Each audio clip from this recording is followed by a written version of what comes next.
Hey there guys, Kieran here with yet another episode of Kieran's Movie Space, the podcast where I talk about and review the latest movies and TV shows. In this episode, I'm going to be reviewing the latest film to land on Netflix, Andy Serkis' dark retelling of The Jungle Book, which is officially titled Mowgli, Legend of the Jungle. I'm not sure if I've ever mentioned this on here before, but I'm a massive fan of Andy Serkis. I think he's one of the best actors working in Hollywood today. He's portrayed some of the most iconic and memorable characters in recent memory, from Gollum to Caesar, and I do think that he's a decent director as well. His film from last year, I think it was called Breathe, I think that was a really well directed movie. So when I heard that Andy Serkis was going to be making a dark and faithful adaptation of Kipling's Jungle Book, I couldn't help but get excited, just because I thought his ability as a filmmaker mixed with the incredible work he does with performance capture would result in a really cool version of this story. Unfortunately though, Mowgli, Legend of the Jungle fails to really deliver anything worthwhile. It really is a lot of wasted potential, because I think this film could have been great. There are moments that show how good it could have been, but certain things that I'll talk about in a bit, just hold it down and stop it from being a really great adaptation of this story. If you've listened before, you'll know that I like to break my reviews into the good, the bad, and then give you guys my overall thoughts.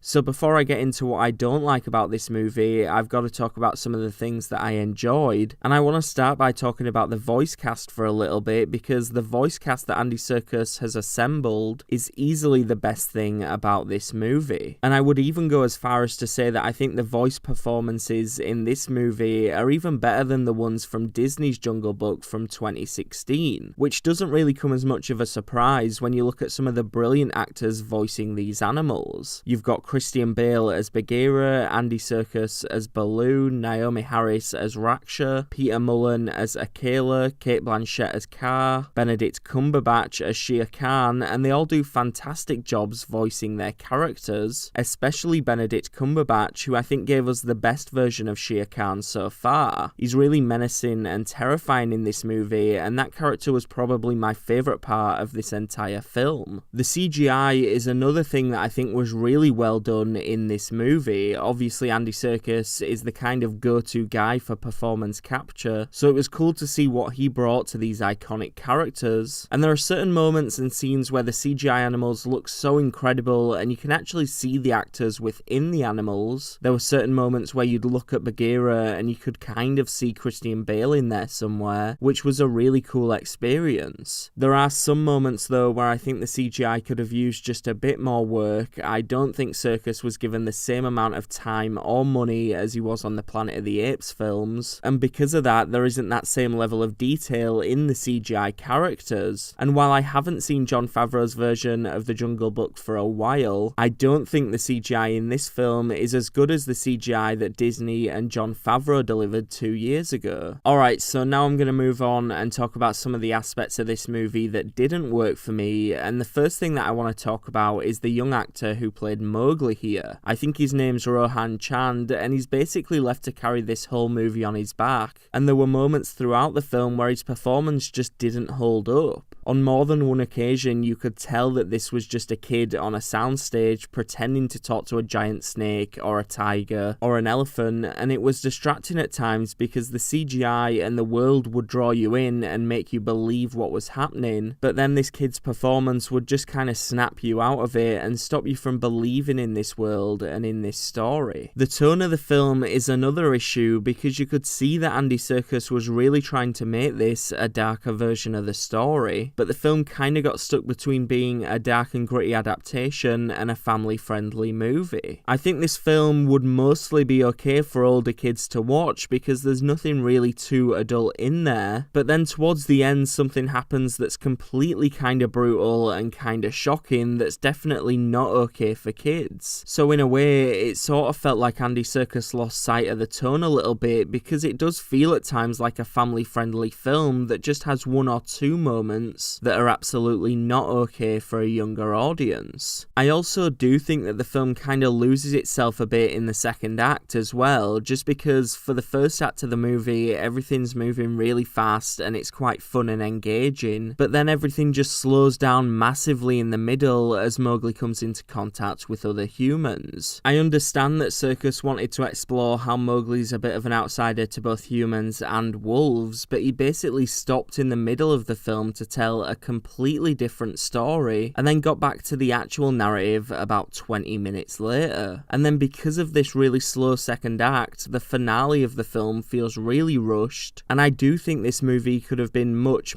better if Serkis had maybe cut out some of the stuff from the middle and focused a bit more on fleshing out the final act and making it a more enjoyable ending. Overall, Mowgli Legend of the Jungle has a few enjoyable elements, most notably the voice cast and some of the incredible CGI, and I do think it's possible to just throw this on and enjoy it on a random Sunday night or something, but when you look at the film as a whole, it just feels like it didn't really know what it wanted to be. It's a bit of a mess when you look at the tone, and like I said, it really does kind of fall apart in the middle. So while there are certainly elements of this film that I enjoyed, it's not something that I would really recommend or suggest you check out straight away. Maybe if there's just one night where you're stuck with nothing to watch, it might be worth your time then, but really I wouldn't go out of my way to watch this film just because it doesn't really offer anything that we've not seen before. So that's it for my review of Mowgli Legend of the Jungle. Have you seen it yet? If so, let me know what you thought in the comments section below. You can listen to Kieran's Movie Space on iTunes, YouTube, Spotify, and pretty much everywhere else, so get out there and find it. Do us a favour and like and share this review, and if you enjoyed the episode, make sure you hit subscribe. For now though, thanks for listening to this review. I'll see you next time.